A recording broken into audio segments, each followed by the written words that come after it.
2021년 6월 6일 나누는 교회 주일 예배를 하나님께 드리겠습니다. 찬송합니다. 찬송가 27장, 새 찬송가도 27장입니다.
사도신경으로 신앙 고백 드립니다. 전능하사 천지를 만드신 하나님 아버지를 내가 믿사오며 그 외아들 우리 주 예수 그리스도를 믿사오니 이는 성령으로 잉태하사 동정녀 마리아에게 나시고 본디오 빌라도에게 고난을 받으사 십자가에 못 박혀 죽으시고 장사한 지 사흘 만에 죽은 자 가운데서 다시 살아나시며 하늘에 오르사 전능하신 하나님 우편에 앉아 계시다가 저리로서 산자와 죽은 자를 심판하러 오시리라. 성령을 믿사오며 거룩한 공예와 성도가 서로 교통하는 것과 죄를 사하여 주시는 것과 몸이 다시 사는 것과 영원히 사는 것을 믿사옵나이다. 아멘. 예배를 위해서 기도합니다. 하나님 아버지, 실록의 계절 6월을 열어주시고 주님 안에서 6월의 시간들을 믿음으로 맞이하게 하심을 감사드립니다. 6월 첫째 주일을 맞아 거룩하신 하나님 앞에 나와 예배드리며 영적인 교제 가운데 있게 하심을 또한 감사드립니다. 6월 한 달 동안 저희와 동행해 주시고 한결같은 사랑으로 품어주시며 저희를 통해 하나님의 은혜와 능력을 나타내 보여주시기를 소원합니다. 지난 한 주간 동안에 저희의 삶을 돌아보며 하나님께 불순종하며 사람들에게 상처 주며 자연을 훼손한 저희의 죄악을 회개합니다. 용서하여 주시고 회개에 합당한 열매로 하나님을 영화롭게 하는 저희가 되게 하여 주십시오. 하나님 아버지, 코로나19를 비롯한 고통의 현실 속에서도 저희를 지켜주시는 하나님의 뜻을 깨닫게 하여 주시고 그 뜻을 따라 살게 하시며 무엇보다도 하나님과의 깊은 영적 교제가 끊기지 않도록 도와주시고 영적 교제 가운데 주어지는 하나님의 능력으로 세상을 이기게 하여 주십시오. 특별히 나라와 민족을 위해 기도하는 저희가 되게 해주시고 저희의 기도를 들으시고 이 나라와 민족이 거룩하고 복되며 정의와 평화가 임하며 이 땅의 모든 백성이 서로 사랑하며 살아갈 수 있도록 은혜를 베풀어 주시기를 원합니다. 다시는 이 땅에 전쟁의 비극이 일어나지 않도록 도와주시고 남과 북이 갈등과 분열을 넘어 화해와 평화와 통일의 미래로 나아갈 수 있도록 인도하여 주십시오. 그리고 이러한 비전 가운데 코로나19 이후의 시대를 준비하는 이 땅의 교회와 성도가 되게 하여 주시고 새로운 시대를 책임지고 이끌어갈 수 있는 능력을 부어주시기를 원합니다. 사명을 감당할 수 있도록 주님의 사랑과 거룩함과 성실함과 겸손함을 회복시켜 주십시오. 하나님 아버지, 저희 나누는 교회 어린 생명누리 친구들, 다음 세대 학생들과 젊은이들, 장년 교우들과 나오미 어르신들에 이르기까지 모든 나누는 가족들이 하나님 앞에서 살아가는 호람되어 신앙으로 무장하게 해주시고 자신에게 허락된 삶의 자리에서 믿음을 지키며 자신에게 주어진 책임을 성실하게 감당할 수 있도록 도와주십시오. 특별히 2022년 대학 입시를 준비하는 친구들, 군 복무 중인 친구들, 해외에서 유학 중이거나 직장생활하는 친구들, 국내에서 취업 준비를 하거나 취업하며 생활하고 있는 친구들이 믿음의 능력과 성실한 인격으로 하나님의 영광을 선포하며 살아가게 해 주십시오. 또한 나누는 가족들이 비대면 시대의 교제 공간인 온라인 나눔터방을 통한 경건 생활에도 적극적으로 참여하여 은혜 받고 그 은혜를 나누게 하여 주십시오. 하나님 아버지, 이 시간 저희가 주님의 임재를 경험하며 말씀으로 찾아오신 하나님으로 인하여 삶이 변화되기 원합니다. 말씀을 전하는 자나 말씀을 듣는 자 모두 겸손함으로 주님 앞에 서게 해 주십시오. 예수님의 이름으로 기도드립니다. 아멘.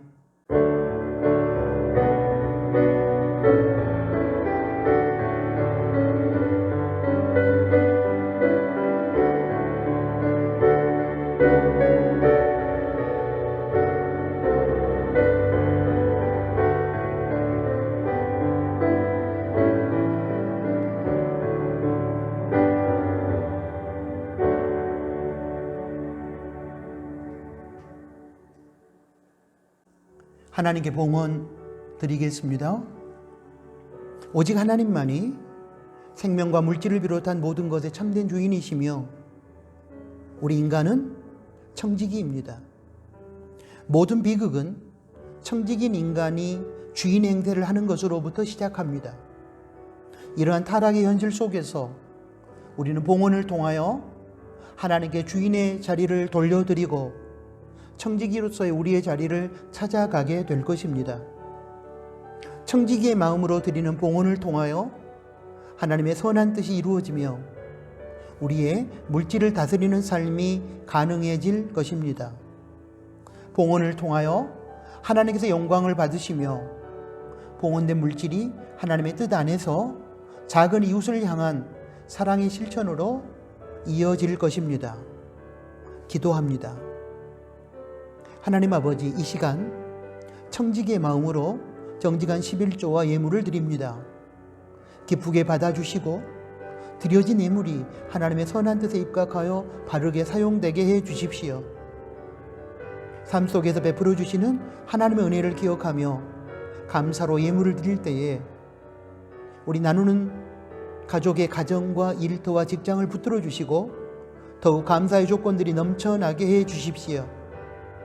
나누는 가족들의 삶에 일용할 양식이 끊이지 않으며 그 안에서 자족하고 감사하며 살게 해 주시고 하나님께서 저희들에게 베풀어 주시는 복을 누릴 뿐만 아니라 복의 통로가 되어 나누게 해 주십시오. 예수님의 이름으로 기도합니다. 아멘.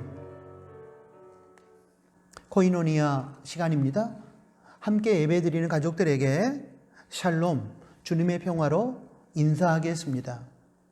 샬롬, 주님의 평화가 우리 각자의 심령 가운데, 우리 서로의 관계 가운데 함께 하기를 소원합니다. 코로나19 팬데믹은 계속 확산 추세에 있습니다. 저희는 현장 예배, 온라인 예배를 병행하고 있는데 각자 주어진 상황에 따라 거룩한 예배, 성실한 예배, 또 안전한 예배를 드리시고 방역수칙을 철저하게 지켜주시기를 부탁드립니다. 오늘은 6월 첫 주일이면서 현충일입니다. 나라와 민족을 위해 기도하고 그리고 복되고 건강한 6월이 되시기 바랍니다. 코로나19로 인한 비대면 상황에서 믿음이 떨어지지 않도록 경건생활에 더욱 열심을 내주시기 바랍니다. 성경 읽기, 가정 새벽 기도, 가족 그리고 나눔터 천국의 식탁에 적극적으로 참여해 주시기 바랍니다. 나누는 가족 성경 읽기 본문은 6월 6일 주일 현재 사무엘상 24장입니다.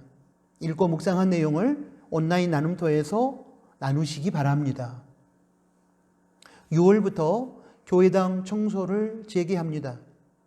나눔터별로 돌아가며 실시하는데 매월 둘째, 넷째 주일 또는 주중에 실시합니다. 다음 세대 학생들의 1학기 마무리와 고3 수험생들 정현우, 조인 학생의 2022년 대학 입시를 위해 기도해 주시기 바랍니다. 다음 세대를 위한 기도는 화면에 뜨는 내용을 보고서 여러분이 계속 기도해 주시기 바랍니다. 오늘 코이노니아는 여기까지입니다. 하나님의 말씀을 봉독합니다. 사무엘상 1장 1절부터 18절까지 말씀입니다. 에브라임 산지 라마다임 소빔에 에브라임 사람 엘가나라 하는 자가 있으니 그는 여로함의 아들이요 엘리후의 손자요 도후의 증손이요 숲의 현손이더라. 그에게 두 아내가 있으니 하나의 이름은 한나요 하나의 이름은 분인나라. 분인나는 자식이 있고 한나는 무자하더라. 이 사람이 매년에 자기 성읍에서 나와서 실로에 올라가서 만군의 여호와께 경배하며 제사를 드렸는데 엘리의 두 아들 홈니와 비느하스가 여호와의 제사장으로 거기 있었더라. 엘가나가 제사를 드리는 날에는 제물의 분깃을 그 아내 분인나와 그 모든 자녀에게 주고 한나에게는 갑절을 주니 이는 그를 사랑함이라. 그러나 여호와께서 그로 성태치 못하게 하시니 여호와께서 그로 성태치 못하게 하심으로 그 대적 분인나가 그를 심히 격동하여 번민케 하더라. 매년에 한나가 여호와의 집에 올라갈 때마다 남편이 그같이 하매 분인나가 그를 격동시키므로 그가 울고 먹지 아니하니 그 남편 엘가나가 그에게 이르되 한나여 어찌하여 울며 어찌하여 먹지 아니하며 어찌하여 그대의 마음이 슬프니요 내가 그대에게 10 아들보다 낫지 아니하니요. 그들이 실로에서 먹고 마신 후에 한나가 일어나니 때에 제사장 엘리는 여호와의 전 문설주 곁 그 의자에 앉았더라. 한나가 마음이 괴로워서 여호와께 기도하고 통곡하며 서원하여 가로되 만군의 여호와여 만일 주의 여종의 고통을 돌아보시고 나를 생각하시고 주의 여종을 잊지 아니하사 아들을 주시면 내가 그의 평생에 그를 여호와께 드리고 삭도를 그 머리에 대지 아니하겠나이다. 그가 여호와 앞에 오래 기도하는 동안에 엘리가 그의 입을 주목한즉 한나가 속으로 말하며 입술만 동하고 음성은 들리지 아니하므로 엘리는 그가 취한 줄로 생각한지라. 엘리가 그에게 이르되 네가 언제까지 취하여 있겠느냐? 포도주를 끊으라. 한나가 대답하여 가로되 나의 주여 그렇지 아니하니이다. 나는 마음이 슬픈 여자라 포도주나 독주를 마신 것이 아니요 여호와 앞에 나의 심정을 통한 것뿐이오니 당신의 여종을 악한 여자로 여기지 마옵소서. 내가 지금까지 말한 것은 나의 온통함과 격동됨이 많음을 인함이니이다. 엘리가 대답하여 가로되 평안히 가라. 이스라엘 하나님이 너의 기도하여 구한 것을 허락하시기를 원하노라. 가로되 당신의 여종이 당신께 은혜 입기를 원하나이다 하고 가서 먹고 얼굴에 다시는 수색이 없으니라. 아멘. 방금 봉독한 사무엘상 1장 1절부터 18절까지 말씀을 중심으로 오늘은 고통과 아픔의 시간이라는 제목하에 우리를 향한 하나님의 말씀을 듣겠습니다. 인생에게 있어서 고난은 피할 수 없는 운명과도 같은 것입니다. 인생은 고난을 위하여 났다고 말한 욥기 5장 7절의 욥의 고백과 애굽의 바로 앞에서 내가 130년을 살았는데 험악한 세월을 보냈다고 말한 창세기 47장 9절의 야곱의 고백은 인생에게 있어서 고난이란 필연적으로 찾아오는 것임을 일깨워 줍니다. 이렇게 고통이 없는 삶을 살아가는 사람이 없다면 이러한 고통이 주어지는 이유는 무엇일까요? 큰 틀에서 세 가지 정도로 설명할 수 있다고 생각합니다. 첫째, 우리 안에 있는 죄성에 의해 우리가 죄를 지음으로 그에 대한 징계 차원에서 고난의 현실이 주어집니다. 우리 성도들이 예수님을 믿어 하나님의 자녀가 되면 죄를 용서받고 의롭게 됩니다. 그러나 이 말은 실제적으로 더 이상 죄를 짓지 않게 되었다는 의미에서 의롭게 되었다는 뜻은 아닙니다. 실제 생활 속에서는 여전히 죄를 지을 수 있지만 예수님의 보혈로 그 죄를 덮어주시고 법적으로 의롭다고 불러주시는 것을 의미합니다. 실제 삶은 아직 완전히 의로운 것은 아니지만 예수님께서 우리 죄를 위하여 십자가에서 죽으심으로 그 죄값을 담당하셨기 때문에 예수님을 구세주로 믿는 사람을 의롭다고 불러주시는 것입니다. 이름하여 칭의입니다. 이런 경우에 생활 속에서 지은 죄에 대하여 원죄와 마찬가지로 우리는 예수님의 보혈을 의지하고 회개해야 합니다. 이 과정 속에서 죄를 회개하지 않게 되는 경우에는 하나님의 징계가 임합니다. 회개한 경우라도 때로는 하나님의 판단에 의하여 하나님의 징계가 주어질 수도 있습니다. 용서는 하시되 필요하다고 판단하시면 하나님께서 적절한 징계를 하시는 것입니다. 이처럼 죄에 대한 징계 차원에서 고난의 현실이 우리에게 찾아오는 것입니다. 둘째, 사탄의 최후의 발악 차원에서 우리에게 고난이 주어집니다. 예수님께서 이 땅에 오셔서 하나님 나라를 선포하시고 그리고 하나님 나라를 확장하시며 마지막으로 십자가에서 죽으시고 부활하심으로 악한 사탄과 사탄의 나라를 기본적으로 정복하셨습니다. 사탄은 예수님 앞에 무릎을 꿇었습니다. 그러나 완전히 패배한 것은 아니었습니다. 사탄은 마지막 발악을 하며 지금 국지전을 펼치고 있습니다. 하나님 나라가 이미 시작되었지만 아직 완성은 아닙니다. 완성은 예수님 재림하심으로 이루어질 것입니다. 그러므로 지금 우리는 예수님께서 기본적으로 이겨놓으신 승리를 근거로 하여 사탄과의 싸움을 벌이고 있습니다. 그래서 에베소서 6장 12절은 우리 성도가 싸워야 할 싸움에 대하여 이렇게 적고 있습니다. 우리의 씨름은 혈과 육에 대한 것이 아니요 정사와 권세와 이 어두움의 세상 주관자들과 하늘에 있는 악의 영들에게 대함이라. 성도와 교회의 싸움은 혈과 육을 가진 사람에 대한 것이 아니라 사탄과 사탄의 하수인들인 악한 영들에게 대한 영적 전투라는 것입니다. 이 영적 전투의 과정 속에서 사탄의 공격으로 인한 고통과 아픔의 시간이 찾아올 수도 있습니다.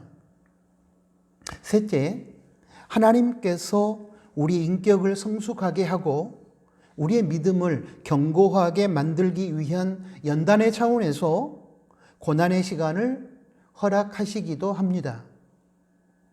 꽃의 수명을 연장하려면 꽃줄기를 일직선이 아니라 대각선으로 잘라야 한다고 합니다. 그러면 물을 흡수하는 면적이 훨씬 넓어져서 싱싱한 꽃을 오랫동안 볼 수 있다고 합니다. 병에 약한 꽃나무는 줄기를 대각선으로 자르고 그 자리를 불로 태운다고 합니다. 불로 태우면 물을 흡수하는 힘이 강해지고 나무의 부패도 막아주기 때문입니다. 병든 꽃에 가위를 들이지 않으면 그 꽃은 곧 시들어버리고 주변의 꽃들에게도 병을 옮기게 됩니다. 그래서 노련한 정원사일수록 꽃나무에 가위질을 해야 할 때를 알고 가위질을 하는 것입니다. 하나님이 사람을 훈련하는 방법도 이와 같습니다. 하나님은 한 인간을 성숙한 인격체로 만들기 위해 줄기를 자르는 아픔을 주십니다. 그것이 부족한 경우에는 불에 태우는 따끔한 고난도 허락하십니다. 이것이 하나님께서 우리 인생에게 고난의 가위를 드시는 이유입니다. 지금까지 살펴본 세 가지 이유들로 인하여 인간에게는 고통과 아픔의 시간이 찾아옵니다. 본문에 등장하는 한나라고 하는 여인에게도 고통과 아픔의 시간이 찾아왔습니다. 그녀의 고통과 아픔의 내용을 두 가지로 설명할 수 있습니다. 하나는 자식이 없었다는 사실입니다.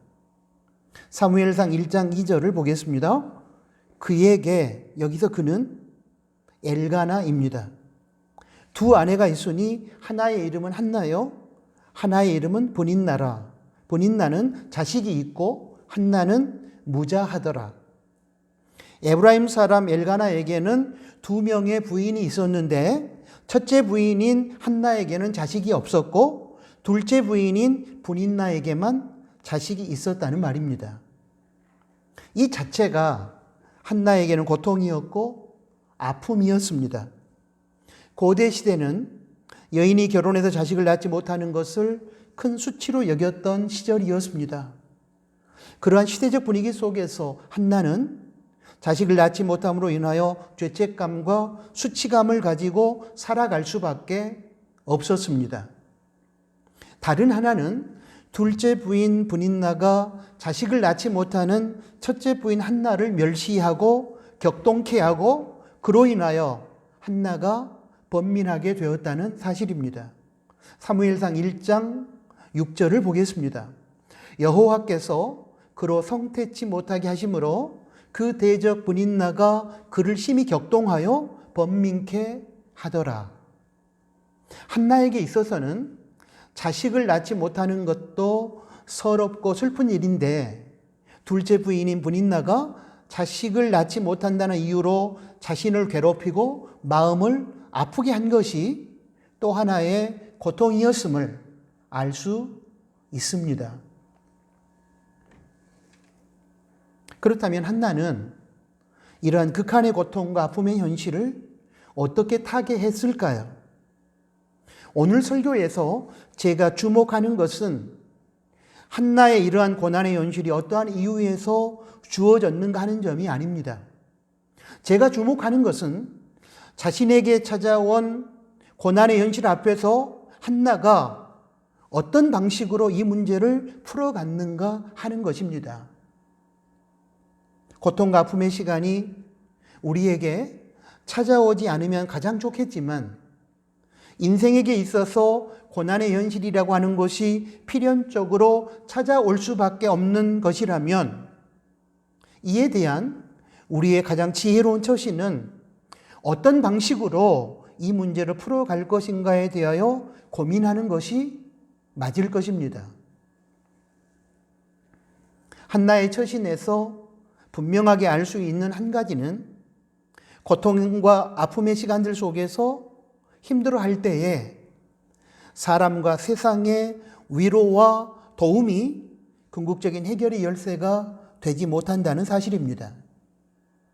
자식을 낳지 못하는 이유로 인하여 고통스러워하고 아파하는 한나를 남편 엘가나는 더욱 세심하게 사랑해 주었습니다. 그리고 사랑의 증표로서 실로로 올라가서 하나님께 제사를 드릴 때에 둘째 부인 브닌나와 그녀의 자녀들에게 주었던 제물의 분깃, 즉 제물의 목보다 훨씬 많은 갑절을 한나에게 주었습니다. 사무엘상 1장 4절부터 5절까지 말씀입니다. 먼저 4절입니다. 엘가나가 제사를 드리는 날에는 제물의 분깃, 제물의 몫을 그 아내 브닌나와 그 모든 자녀에게 주고 5절입니다. 한나에게는 갑절을 주니 이는 그를 사랑함이라. 남편 엘가나가 자식을 낳지 못하는 이유로 슬퍼하고 아파하는 아내 한나를 위로하고 격려할 목적으로 둘째 부인 브닌나에 비하여 훨씬 많은 갑절의 제물의 분깃, 제물의 몫을 주었으며 그것이 남편 엘가나의 첫째 아내 한나를 위한 사랑의 표현이었다는 것입니다. 때로는 사랑의 마음이 돈과 옷과 보석을 비롯한 세상적인 어떤 것에 의해 표현되기도 하고 사랑의 증표로 주어지기도 합니다. 때로는 고난의 현실 속에서 힘들어하는 사람을 위한 위로와 격려의 수단으로서 그러한 세상적인 것이 어느 정도는 역할을 할 때도 있습니다. 그러나 분명한 사실은 그러한 사람의 위로나 격려 그리고 세상적인 그 어떤 것으로도 인간이 겪는 고통과 아픔의 문제를 근원적으로 해결할 수 없다는 것입니다. 사무엘상 1장 8절에 남편 엘가나의 아내 한나에 대한 안타까운 토로를 들어보면 인간의 위로와 세상적인 것에 의한 격려가 근본적인 해결의 열쇠가 될 수 없음을 우리는 확인할 수 있습니다. 그 남편 엘가나가 그에게 이르되 한나여 어찌하여 울며 어찌하여 먹지 아니하며 어찌하여 그대의 마음이 슬프뇨 내가 그대에게 10 아들보다 낫지 아니하냐. 엘가나는 정말로 아내 한나를 사랑한 사람임에 틀림없습니다. 당시 시대 상황에서 봤을 때 결혼한 여인이 자식을 낳지 못하는 것이 수치와 치욕으로 여겨지던 때에 자신의 그런 아내 한나를 무시하거나 버리지 않고 오히려 아내가 상처받지 않도록 더욱 세심하게 신경을 써준 것을 보면 알 수 있습니다. 엘가나는 이처럼 자신이 아내 한나를 더욱 사랑해주고 있음에도 불구하고 그녀가 슬픔 속에서 헤어나오지 못하는 모습을 보면서 안타까운 마음에 이렇게 말한 것입니다. 자식이 없으면 어떻소? 나는 전혀 개의치 않는다오. 내가 당신에게 10 아들이 있는 것보다 더 큰 힘이 되어주고 잘해주겠소. 그러니 걱정하지도 말고 슬퍼하지도 마시오. 이러한 남편 엘가나의 안타까운 하소연 속에서 우리는 사람의 위로와 세상적인 그 어떤 것도 고통받고 아파하는 사람의 문제를 근원적으로 해결해 줄 수 없다는 사실을 깨달을 수 있습니다. 이것은 물론 사람과 세상적인 것들을 통한 위로와 격려가 무조건 필요 없다는 뜻은 아닙니다. 필요할 때도 있고 어느 정도 효력을 발휘할 때도 있습니다. 중요한 사실은 근본적이고 완전한 해결이 되지 못한다는 것입니다. 남편 엘가나의 이러한 세심한 사랑의 위로와 격려가 한나에게 있어서 없는 것보다는 나았겠지만 분명한 사실은 한나의 고통과 아픔을 근원적으로 해결해 주지 못했다는 사실입니다.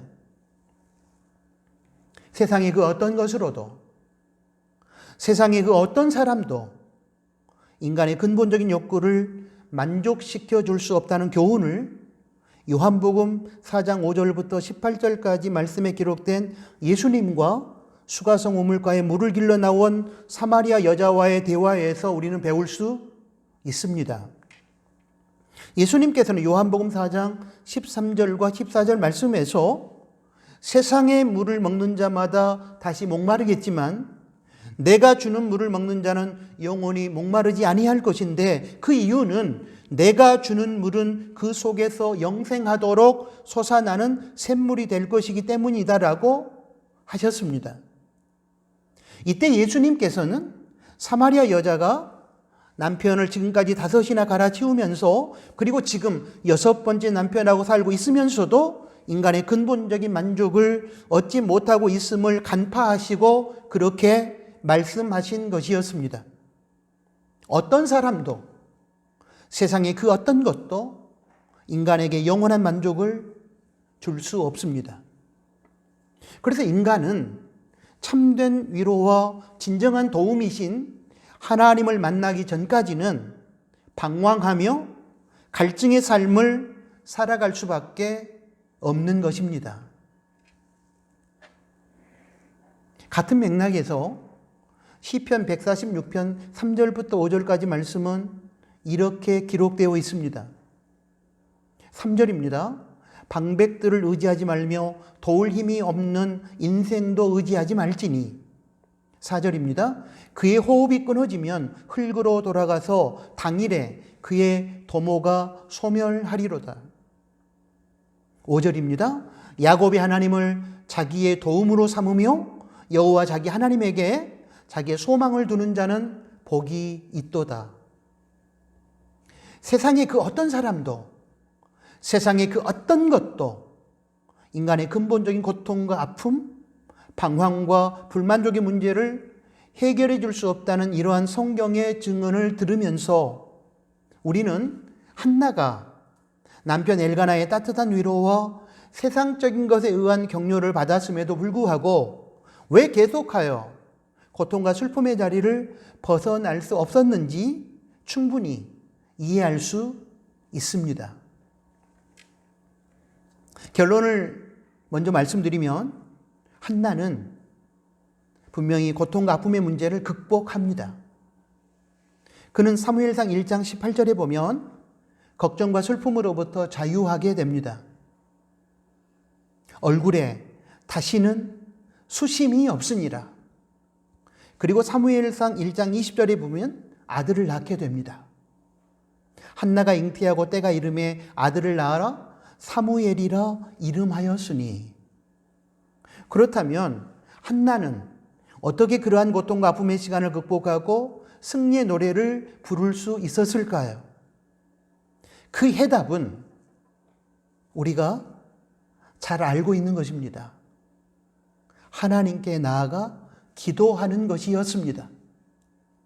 사무엘상 1장 10절 말씀을 보겠습니다.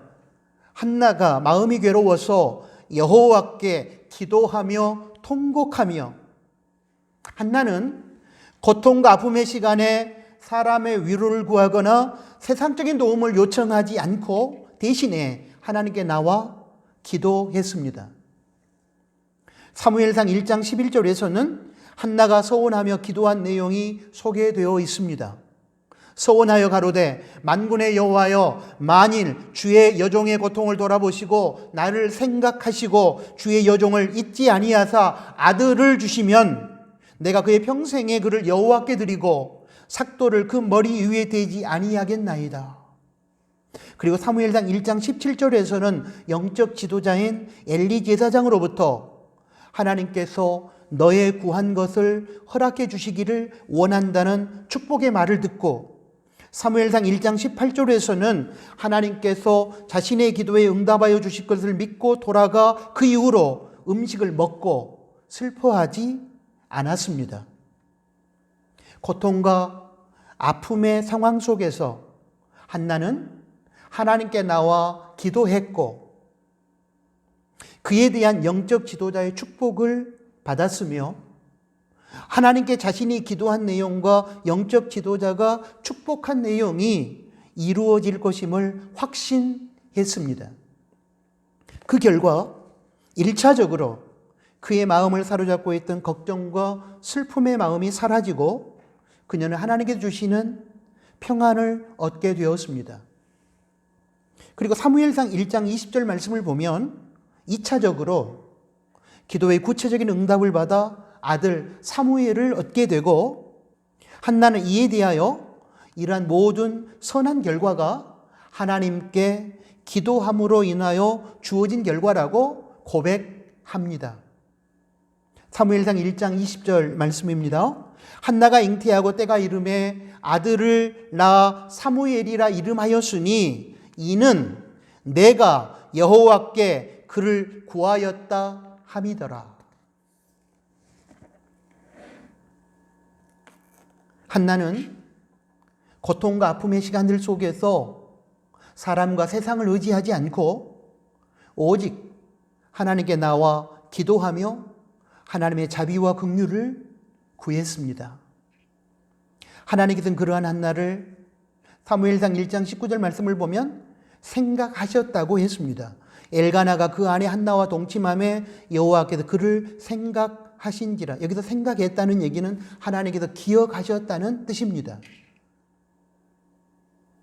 성경적으로 우리가 올바른 기도를 하면 그 기도는 하나님께서 분명히 기억하십니다. 올바른 기도는 허공을 치지 않습니다. 하나님께서 기억하십니다. 하나님께서 기억하시는 기도는 하나님께서 응답하십니다. 한나의 기도를 하나님께서는 생각하셨다고 했습니다. 기억하셨다는 뜻입니다. 그러면 한나의 기도는 응답받게 되는 것입니다. 그리고 하나님께서 한나의 기도에 응답해 주심으로 한나의 고통과 슬픔은 물러갔습니다. 야고보서 5장 13절도 동일한 맥락에서 주어진 말씀입니다. 너희 중에 고난당하는 자가 있느냐? 그는 기도할 것이요. 고난당할 때에 무엇보다도 하나님께 나와 기도하라는 것입니다. 거기에 문제 해결의 열쇠가 있다는 뜻입니다. 그럼에도 불구하고 우리는 하나님께 나와 기도하지 않고 끈질기게 사람에게 도움을 요청하고 세상 방식으로 문제를 풀어보려고 합니다. 이것은 사람과 세상을 믿는 것이지 하나님을 믿는 것은 아닙니다. 이것은 세상과 사람을 의지하는 것이지 하나님을 의지하는 것이 아닙니다. 한마디로 하나님께 대한 불신입니다. 저와 여러분은 어떻습니까? 고통과 아픔의 시간들을 극복하게 하시는 하나님의 방식은 언제나 동일합니다. 그러므로 고통과 슬픔에 처해 있다면 동일하게 역사하시는 어제나 오늘이나 내일이나 동일하게 역사하시는 하나님을 신뢰하고 기도함으로 문제를 풀어갈 수 있기를 바랍니다. 이제 고린도후서 1장 3절부터 4절까지 말씀을 소개하면서 오늘 설교를 마무리하겠습니다. 여기서 바울은 하나님을 위로자라고 소개하고 있습니다. 3절입니다. 찬송하리로다. 그는 우리 주 예수 그리스도의 하나님이시요 자비의 아버지시요 모든 위로의 하나님이시며 하나님은 환난당하는 모든 사람을 위로하시는 분이십니다. 그리고 하나님께서 환난 중에 우리를 위로하시는 목적에 대하여 적고 있습니다. 4절입니다. 우리의 모든 환난 중에서 우리를 위로하사 우리로 하여금 하나님께 받는 위로로서 모든 환난 중에 있는 자들을 능히 위로하게 하시는 하나님이시로다. 하나님께서는 환난 중에 있는 성도들을 위로하여 주시는 분이신데, 하나님께서 환난 중에 있는 성도들을 위로하신 목적은 환난 당한 사람들의 마음에 평화를 주시고자 함도 있겠지만, 궁극적인 목적은 성도들이 환난 중에 하나님께로부터 받은 위로를 가지고 또한 환난 중에 괴로워하는 다른 성도들을 위로하도록 하기 위함이라는 것입니다. 고린도후서 1장 3절부터 4절까지 말씀을 통해 세 가지 교훈을 받을 수 있다고 생각합니다. 첫째로, 고통과 아픔의 시간에 참된 위로자 되시는 하나님 앞에 나아가 그의 위로를 받아야 한다는 사실입니다. 오직 하나님만이 참된 위로자가 되어 우리 마음의 상처를 싸매주며 우리가 다시 일어나 전진할 수 있도록 도와줄 수 있습니다. 그러므로 세상과 사람의 위로를 기대하지 말고 하나님께 나와 하나님의 위로를 받는 우리 나누는 가족들이 되시기 바랍니다. 둘째로, 우리가 다른 사람에게 상처와 아픔과 절망을 주는 사람이 아니라 위로와 격려와 희망을 주는 사람이 되어야 한다는 사실입니다. 의외로 많은 사람들이 주변의 사람들에게 고통과 아픔을 주고 있습니다. 복의 통로가 되지 못하고 저주의 통로가 되는 경우가 많습니다. 남의 눈에 눈물을 흘리게 만드는 사람은 자신의 눈에서 피눈물을 흘리게 된다는 말이 있습니다. 남을 아프게 하고 남을 힘들게 하는 사람은 정작 본인 자신의 삶에서는 더 큰 고통과 아픔을 겪게 될 것이라는 의미의 말입니다. 이런 결과는 하나님께서 살아계시고 하나님께서 불꽃 같은 눈으로 모든 상황을 지켜보시며 하나님의 때 약한 자들을 심판하실 것이기 때문에 나타납니다. 이사야 40장 1절 말씀을 보면 하나님께서는 바벨론 포로 회복에 대한 하나님의 위로와 약속을 고통과 아픔과 절망 중에 있었던 이스라엘 백성들에게 전하라고 하십니다. 너희 하나님이 가라사대 너희는 위로하라.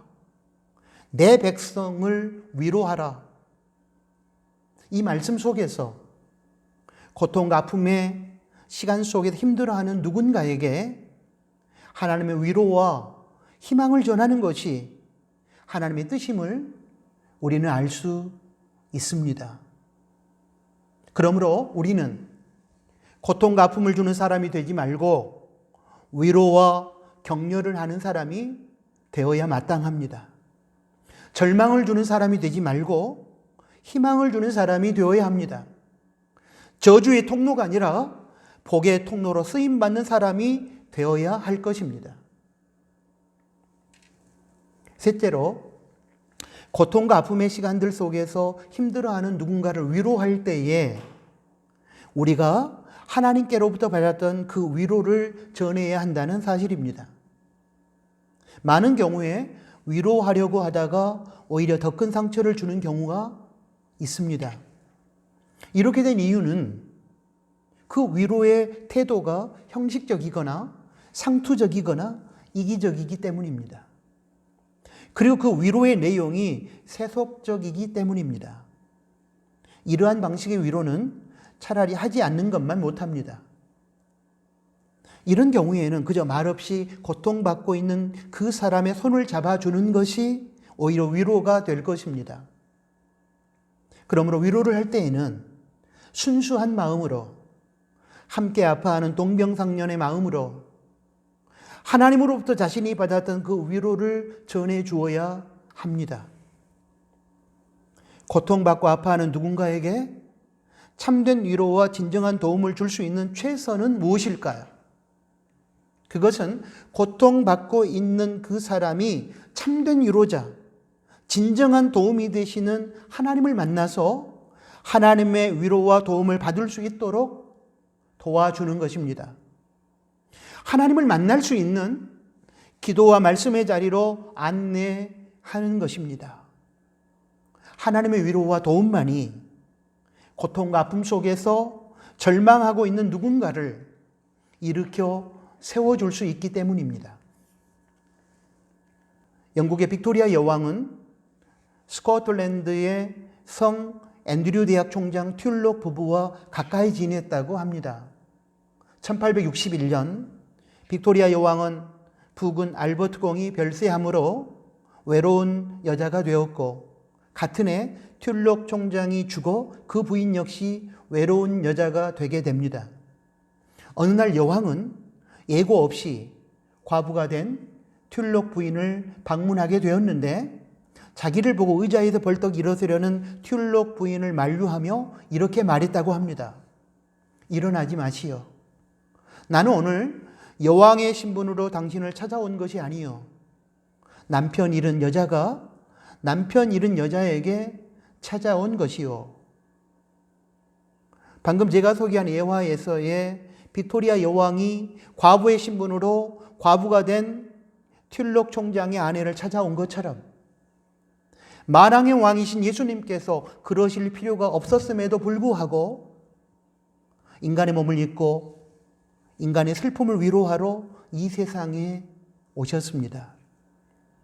그뿐만 아니라 모든 슬픔의 근원이 되는 세상 죄를 지시고 십자가에서 우리를 대신하여 죽으심으로 우리를 죄와 죽음과 심판으로부터 해방시켜 주셨습니다. 지금은 하나님께서 믿는 자들에게 보내주신 보혜사 성령님께서 언제나 우리의 고통과 아픔에 동참하시며 우리를 위로하시고 도와주고 계십니다. 자녀의 우는 소리에 부모가 응하는 것처럼, 환자의 부르짖는 소리에 간호사가 응하는 것처럼, 억울하게 체포된 사람의 부르짖음에 변호사가 응하는 것처럼, 성령 하나님은 우리의 부르짖음에 응하시고 우리를 위로하시고 도와주십니다. 위로의 하나님은 언제나 우리와 함께 계심을 믿으십시오. 그리고 고통과 아픔의 시간에 오직 하나님을 찾으십시오. 그리고 그 안에서 하나님의 참된 위로와 진정한 도움을 받아 고난의 현실을 이겨내시기 바랍니다. 지금까지 한나의 경우와 고린도후서 1장 3절부터 4절까지 말씀에서 살펴보았던 것처럼 하나님만이 저와 여러분의 참된 위로자가 되시며 진정한 도움이 되십니다. 살아가면서 우리가 맞이할 수밖에 없는 고통과 아픔의 시간들을 극복하게 만들어주는 분은 하나님밖에는 없습니다. 오직 하나님의 위로와 격려와 도움만이 저와 여러분을 승리케 할 것입니다. 그러므로 고통과 아픔으로 힘든 시간에 사람과 세상의 위로와 도움을 바라지 말고 하나님께 나오십시오. 그리고 모든 것을 하나님께 맡기고 기도하며 하나님의 자비와 긍휼과 은혜를 구하십시오. 그러면 분명히 하나님의 위로와 격려와 도움을 받고 고통과 아픔의 시간들을 극복하게 될 것입니다. 그리고 하나님으로부터 받았던 그 위로를 고난 중에 있는 누군가에게 전해주시고 그를 참된 위로와 진정한 도움이 되시는 하나님 앞으로 인도해 주십시오. 그것이 고통과 아픔의 시간 속에 살아가는 우리들이 취할 행동입니다. 그것이 정답입니다. 아멘. 하나님 아버지 고맙습니다. 오늘 주신 말씀을 통해 고통과 고난의 시간들 속에서 하나님의 방법으로 나아가지 못하고 사람을 의지하고 세상을 의지하려고 했던 우리들의 연약한 모습을 발견하게 됩니다. 오늘 주신 말씀 속에서 하나님의 뜻을 저희들이 새롭게 발견했으니 이제부터는 고통과 아픔의 시간들 속에서 오직 하나님께 나와 기도하면서 하나님의 위로와 하나님의 도우심으로 이 모든 고난의 현실을 극복하고 승리하는 저희가 되게 해주시고 저희가 하나님의 위로를 통해서 해결받은 모든 은혜를 저희와 똑같은 고난 속에서 힘들어하는 누군가에게 전하고 나누어 주므로 그 사람도 고통과 아픔의 시간들을 털어버리고 승리하는 자리로 나아갈 수 있도록 저희가 그런 역할을 할 수 있도록 하나님 도와주시기를 원합니다.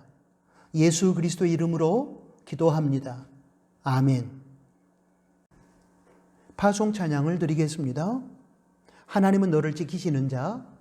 오늘 주신 말씀을 생각하면서 하나님께 찬양하겠습니다.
기도하겠습니다. 이제는 우리 구주 예수 그리스도의 은혜와 하나님 아버지의 크신 사랑하심과 성령 하나님의 위로, 교통, 충만, 동행하심이 오늘 주신 하나님의 말씀을 듣고 고통과 아픔의 시간들 속에서 사람의 위로와 세상의 방법을 동원하지 않고 오직 하나님께 나와 기도함으로 하나님의 위로와 하나님의 도우심을 받아 고통과 아픔의 시간들을 극복하고 나아가기를 소망하는 사랑하는 나누는 교회 가족들 머리 위에 이제로부터 영원토록 항상 함께 계실지어다. 아멘.